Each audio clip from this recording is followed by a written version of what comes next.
கர்த்தருடைய பரிசு நாமத்திற்கு ஸ்தோத்திரம் உண்டாவதாக. இன்றைய ஜீவவார்த்தை நிகழ்ச்சியை கேட்டுக் கொண்டிருக்கும் அனைவரையும் கர்த்தருடைய பரிசு நாமத்தினால் வாழ்த்துகிறேன், ஆசீர்வதிக்கிறேன். இன்றைய சின்ன தியானத்திற்கு தேவன் கொடுத்த வேத பகுதி, அது ஏசாயா தீர்க்கதரிசி எழுந்த புஸ்தகம், அதில் 54ஆம் அதிகாரம் 15ஆம் வசனம். ஏசாயா 54:15 அதன் பின்பகுதி. எவர்கள் உனக்கு விரோதமாக கூடுகிறார்களோ அவர்கள் உன் பட்சத்தில் வருவார்கள். இதை கேட்டுக்கொள்ளும் தேவஜனமே, எனக்கு விரோதே இல்லைன்னு சொல்ல முடியுமா? எனக்கு எதிராக யாருமே இல்லைன்னு நம்ம சொல்ல முடியுமா?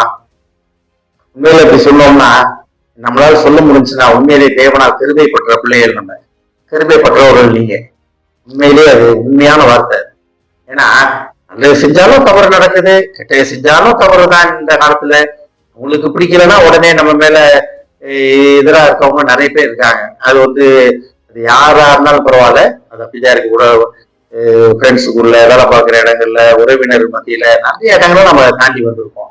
ஆனா தேவன் என்ன சொல்றாரு பாருங்க, அவர்கள் உன் பட்சத்தில் வருகிறார்கள், எவர்கள் உனக்கு விரோதமாக வருகிறார்களோ கூடுகிறார்களோ. அப்ப இந்த மாதத்துல இந்த வசனத்தின் அடிப்படையில உங்களுக்கு எதிராக யார் இருந்தாலும் பரவாயில்ல, அவங்க எல்லாமே உங்களுடன் ஒப்புரவாக போகிறார்கள். தங்கள் தவறுகளை உணர்ந்து, தாங்கள் செய்த தவறுகளை உணர்ந்து ஒப்புரவாக போகிறார்கள். ஒருவேளை நீங்க அவங்களுக்கு எதிராக இருந்தீங்கன்னா நீங்க முந்திக் கொள்ளுங்கள். கணம் செய்வதில் ஒருவரும் முந்திக் கொள்ளுங்கள். அப்ப நம்ம போய் அவங்கள்ட்ட மன்னிப்பு கேட்டுருவான். நான் தெரியாம பண்ணிட்டேன், நான் ஏதோ கோபத்துல பேசிட்டேன், ஏதோ ஒரு வார்த்தை தவறா சொல்லிட்டேன், ஏதோ ஒரு காரியம் உங்களுக்கு எதிராக செஞ்சுட்டேன் அப்படின்னு நம்ம முந்திக் கொள்வோம். ஏன்னா நம்ம தேவனுடைய பிள்ளைகள். தேவன் நம்ம பட்சத்தில் இருக்கும்போது எனக்கு எதிராக வருவோம் யார் அப்படின்னு தாவீது ராஜா சொன்னது போல நம்மளும் சொல்ல வேண்டும், சொல்ல முடியும் நம்மளால. ரொம்ப அழகாக சொல்லப்பட்டிருக்கிறது, எவர்கள் உனக்கு விரோதமாக கூடுகிறார்களோ அவர்கள் உன் பட்சத்தில் வருவார்கள். அப்ப கர்த்தரால நிறைந்த ஆசீர்வாதம் நமக்கு கிடைக்க போகிறது. நமக்கு ஏதோ என்ன நடந்தாலும் பரவாயில்ல. நீங்க வேலை பார்க்கிற இடத்துல உங்க மேலதிகாரிகள் உங்களுக்கு எதிராக இருக்கலாம். பாரு காசு வாங்க மாட்டேன்றான், பாரு இவன் பாட்டுக்கு இருக்கான், வரான் போறான், வேலையை மட்டும் பார்த்துட்டு போயிட்டே இருக்கான், நாட்டையை எதுவுமே வச்சுக்கிறது, எந்த தவறான பழக்கம் இல்லைன்ற போதே உங்களோட ஒரு தவறான பழக்கங்கள், தவறான காரியங்கள் உங்களை பார்க்க தென்படாட்டினாலே உலகம் உங்களை பயிரிக்க ஆரம்பித்து விடும். அதுதான் உண்மையான கிறிஸ்தவர்களுக்கான ஒரு ஒரு பலன். அது அப்போ உலகம் உங்களை பழக்கிறதுனா அது தேவன் உங்க மேல அன்பா இருக்கிறாருன்னு ஒரு அர்த்தம் உண்டு அதுல. அதுக்காக நீங்க தவறு பண்ணுவீங்க, தேவன் அன்பா இருப்பாருன்னா அது கிடையாது. தவறு செய்து உலகம் உங்க பழச்சுன்னா அது வேற. நீங்க எந்த அளவுக்கு தேவன் பக்கத்துல இருக்கீங்களோ அந்த அளவுக்கு உலகத்தின் அதிபதி உங்களுக்கு எதிராக நிற்பான். அந்த வசனம் எப்படி ஆரம்பித்து பாருங்க, இதோ உனக்கு விரோதமாய் கூட்டம் கூடினால் அது என்னாலே கூடுகிற கூட்டம் இல்ல. தேவன் யாரையும் இந்த மாதிரி செய்யறது கிடையாது.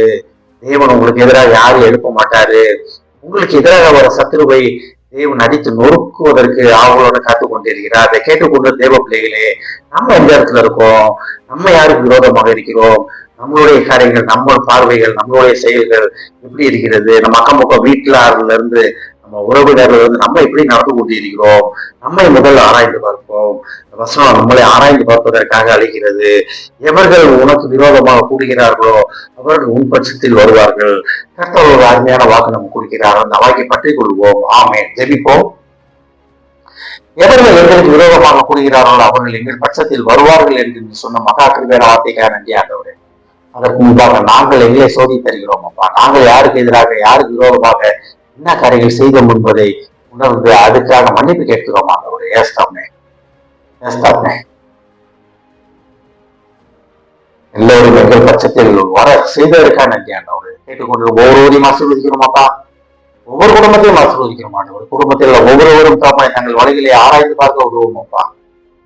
அவர்கள் விரோதமாக வருகிறவர்கள் எல்லோரும் கூட்டம் கூடுகிற அனைவரும் தகப்பனை அவர்கள் பட்சத்தில் வருவார்கள் என்ற வாக்குக்காக நன்றி ஆண்டவரே. உம்மத்தில் உள்ள அவர்களிடத்தில் உள்ள தேவனை, தேவ கிரியைகளை உணர்ந்து அவர்கள் பட்சத்தில் வந்ததற்காக நன்றி ஆண்டவரே. குடும்பத்தில் ஒவ்வொருவரையும் ஆசீர்வதிக்கும் இயேசுவின் நாமத்தில் கேட்கிறேன் நல்ல பிதாவே. ஆமென். கர்த்தர் உங்களை ஆசீர்வதிப்பாராக.